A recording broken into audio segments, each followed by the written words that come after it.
Assalamu alaikum, my dear student. This is Miss Aisha Anwar from Biotic Academy. Now in my academy today we are going to discuss about the remaining part of chapter 2 classification. In my previous video you have seen that I had taught you about the classification, taxonomy, kingdom and what are the features on the basis of which we classify different organisms. Now today we will begin with the next topic, that is kingdom Animalia. With reference to kingdom Animalia, we will begin with the classification of animals. Kingdom Animalia is one of the largest kingdom, and this kingdom is basically divided into two broad groups, that is vertebrates and invertebrates. Now what are vertebrates? Vertebrates are the organisms which are having their proper backbone, and this backbone is basically not helping them just to maintain their body but also help them to do locomotion from one place to another place. And the invertebrates are those organisms which are without backbone. They don't have any proper skeleton inside their body, so their movement is basically depend on different other factors which we will discuss later. Now with reference to the vertebrates, the organisms which are having backbone, they are further categorized into two groups, warm-blooded and cold-blooded. Warm-blooded organism and cold-blooded organism. What are warm-blooded? Warm-blooded organisms are all those organisms which are having this ability to maintain their blood temperature throughout the year. And cold-blooded organisms are those organisms which cannot maintain their blood temperature throughout their body, and they need to maintain their temperature according to the change in the surrounding. So they both basically are different in this way. Warm-blooded maintain their body temperature throughout the year, and cold-blooded are basically changing their body temperature throughout the year with reference to the surrounding. Now vertebrates are basically divided into these 5 classes, and I will discuss you one by one. Now this vertebrate starts with this class fish. Class fish is basically the class in which all that organism which have this type of streamlined body, and they have scales on the surface of their body and which have wings, are all those organisms are basically which are having these type of features classified into this class fish. Class fish is having the organism which lives in water, and they have gills for respiration, and they lay soft egg in water. Now next come reptiles. Reptiles are the organisms which are also having scales on their body. Mostly their surface of the scale of their skin are dry. They also lay egg. Third one are amphibians.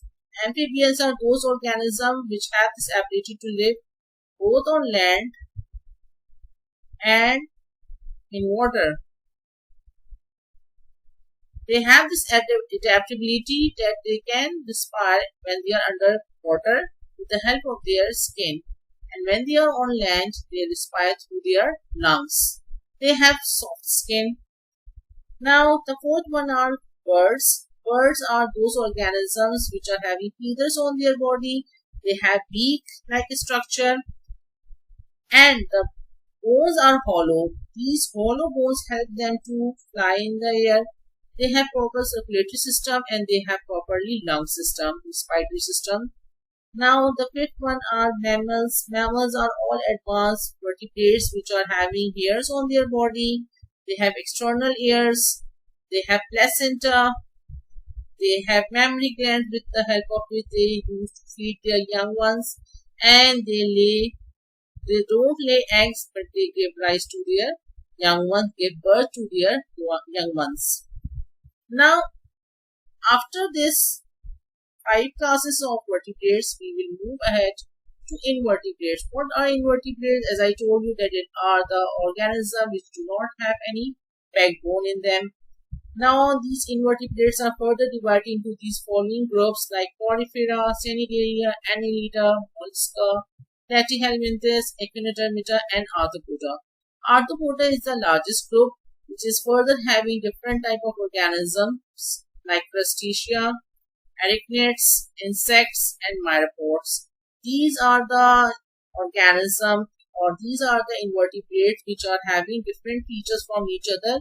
We used to classify them on the basis of their number of segments, on the basis of their division of the body into head, thorax, and abdomen, and on the basis of their appendages they are having, jointed legs or appendages they are having. So in this way we used to classify these kingdom Animalia into two broad group, vertebrates and invertebrates. Now after the classification of kingdom Animalia, we will move ahead to the next group, that is plant classification. As you know that along with the animals, we do have plant in our ecosystem which are also living organisms, and we need to classify these plants into the groups in order to make it easy for the biologists to study them, to understand them, and to classify them into different groups. So the plants are basically broadly divided into two categories: flowering plants and non-flowering plants. Flowering plants are the plants which are basically give rise to flowers, which are the reproductive parts of the plant body. And non-flowering plants are basically dependent on the spores they produced. Now, flowering plants are further divided into gymnosperms and angiosperms. Gymnosperms are those groups of plants which produce naked seeds, means their seeds are not enclosed by the pulpy fruit. These are the gymnosperms who produce naked seeds, means the seeds are not enclosed by the pulpy fruits.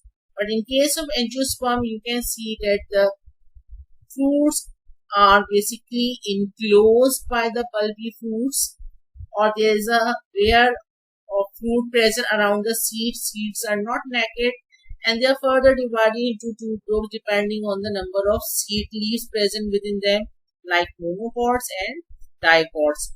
Monopods are those plants which are having one seed leaf within their seeds, and dicots are those plants which are having two seed leaves within their seeds.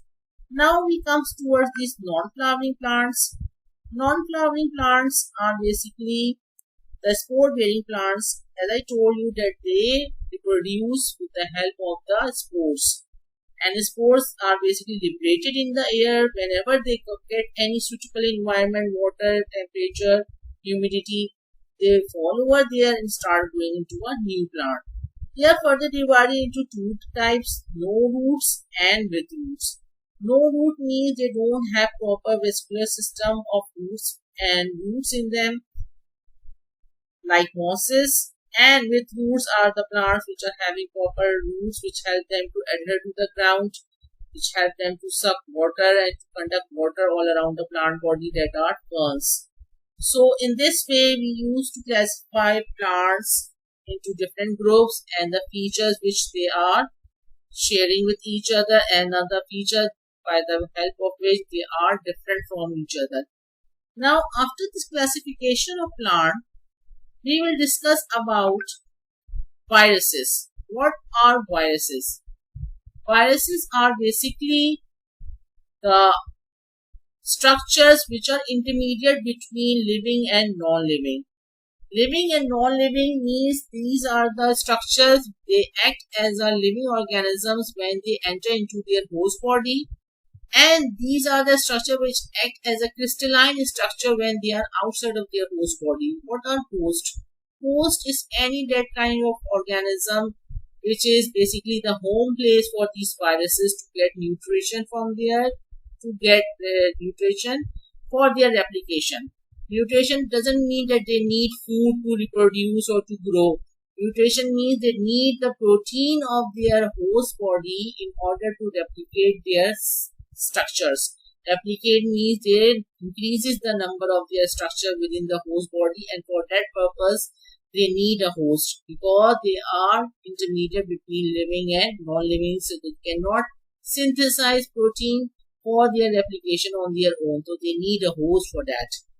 So the key features of viruses, they are very small, 100 times smaller than bacteria means the virus are the structure which have the ability to live even inside the bacterial cell.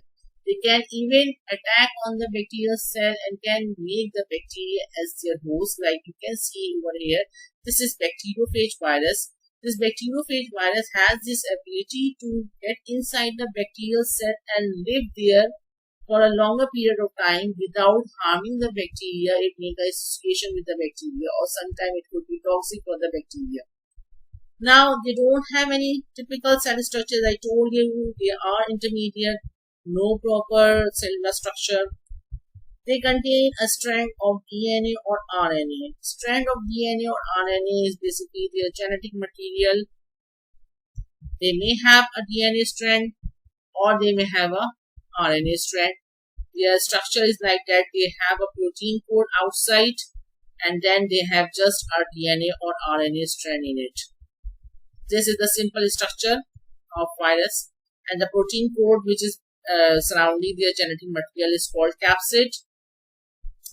The only life process they show is reproduction. As I told you that they basically replicate within the host body inside their host cell by the help of the protein they absorb from their host body.